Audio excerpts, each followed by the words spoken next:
Whoa! A pencil? A pencil. You're really enjoying this. You're really enjoying this. Satsuko and Rika. They both want to do different paths, but they want the other to go with them. And from this episode, we see that they're aware that they both want to do different things. It's just that both of them are so stubborn that they're not going to think of the possibility of, letting each other go down their own paths and just, communicating not as often as they used to, but still communicating at the same time. Yeah, I can definitely say from what I was observing in this episode, this was going to be the outcome when there's someone who can make people go on time loops involved. Like, this would be the obvious outcome. Someone who has the power to give somebody, the ability to go into a time loop, the person's going to abuse that power. And Satsuko is definitely abusing that power. I'm really enjoying watching Satsuko's antics as a looper. You know the new character that might be an Umineko spoiler, but it's probably not, but could be at the same time and looks like an Umineko spoiler? I'm her right now. I'm just enjoying the show. It has all of what I want. Satsuko being a villain, and Rika being tortured. Why else would I watch Higurashi? Okay, there's a lot more reasons as to why I like Higurashi. I was just saying a joke. So yes, episode 22 of Higurashi When They Cry Go is just practically Satsuko breaking bad. Yeah, she breaks bad in this episode. And I'm gonna be honest here. She spent 100 years reading the story of Higurashi. She spent 100 years reading the story of Higurashi and Rika's previous loops. And after all she saw, she's still wanting to force Rika to stay in Imizawa. Though there is one issue I do have with this episode. There's just one issue I do have with this episode for which I knocked it down 2 points because of this one issue. What the fuck was that Satoshi scene? I feel like that was a little bit weird in my opinion. Just her walking up to Satoshi saying, "I don't need you anymore," and walking away. Like, that's the one thing that didn't make sense to me, because the main part of Satsuko's character was that she wanted to become dependent for Satoshi. She wanted to become dependent for Satoshi to come back. I mean, independent, not dependent. That, what I just said right there is the exact opposite of what she wants to be when Satoshi comes back. I meant to say independent. Oops. Oops. But yeah.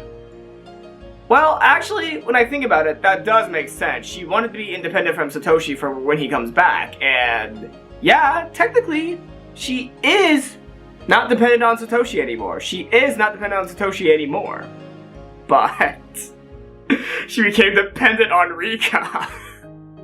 She became dependent on Rika. So that scene slightly makes sense. That scene slightly makes sense now when I think about it.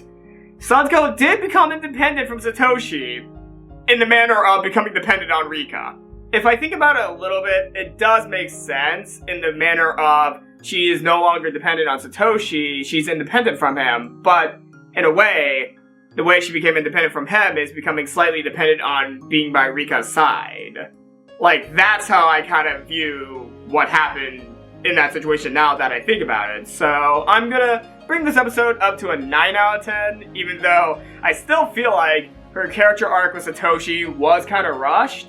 I'm gonna re-add a point by now that I'm thinking of, the implications that Satsuko had moved on from Satoshi, but instead is going for Rika, which that's just a lot of things to unpack right there. I do want to point out one thing that I found amazing in this episode, and you know what I'm going to be saying. You probably all know what I'm going to be saying. If you've seen a lot of my videos, you know what I'm going to point out.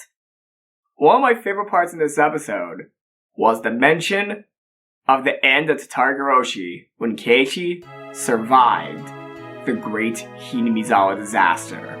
Even though it was not the full adaptation of the scene, I still at least enjoyed just seeing a glimpse of the timeline where Keiichi survived the disaster. I enjoyed that immensely because holy cow! I've waited for so long for at least a partial animated adaptation of my favorite scene of the question arcs.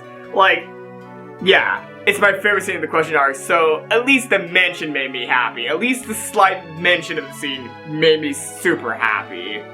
It just made me really, really happy that it at least got mentioned. So yes, I do have to give an applause to that one. I'm happy that the Great Himizawa Disaster at least had some animated scene to it. It had some animated scene to it, so yes. Takano is a MILF. Okay, be sure to cut that out before this video comes out.